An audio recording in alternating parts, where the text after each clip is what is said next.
Mariing itinanggi dating House Speaker Martin Romualdez na may transaksyon sila ng mga diskaya.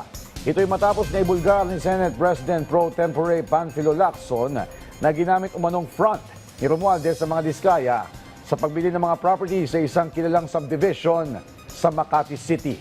Alamin ang iba pang detalye sa report ni Luisa Erispe. Representative Romualdez has no knowledge nor involvement in the purported transaction. Representative Romualdez has not met the Discayas and has only heard of them based on what is being said in the media. Hindi kilala at walang anumang transaksyon o koneksyon sa mga diskaya. Ito ang sagot ng kampo ni late Representative at dating Speaker Martin Romualdez sa alegasyon na bumili umano siya ng property sa isang plush subdivision at ginamit na front ang mga diskaya. Tinawag din ng kampo ni Romualdez na walang basihan ang mga akusasyon. The claim in the report about using the Discayas as a front in a property purchase is outright baseless.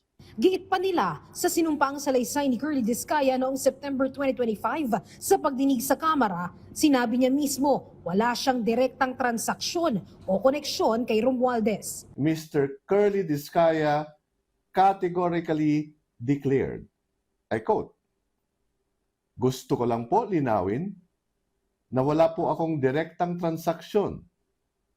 Hindi po ako nagkaroon ng anumang klaseng transaksyon kay Speaker Martin Romualdez."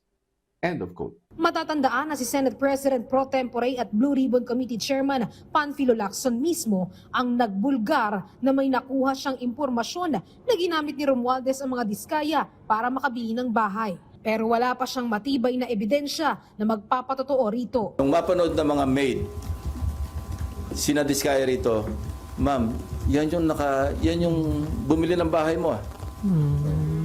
Ganon. Yun yung konting detalye, no?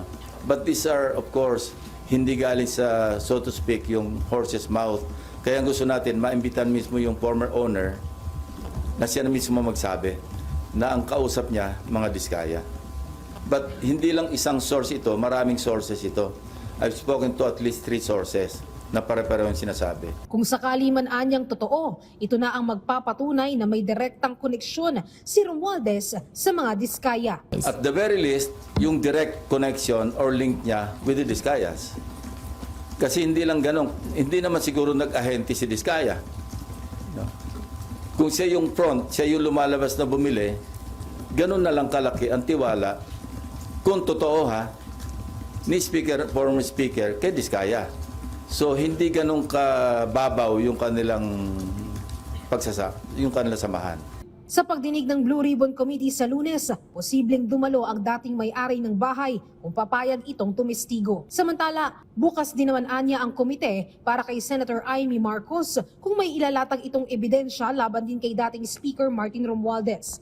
Taliwas sa pahayag dati ng senadora na pinagbawalan umano siyang pumunta at magtanong. Kung meron siyang mayambag na ebidensya para madiin ang kanyang pinsan, sumali siya sa pagdinig.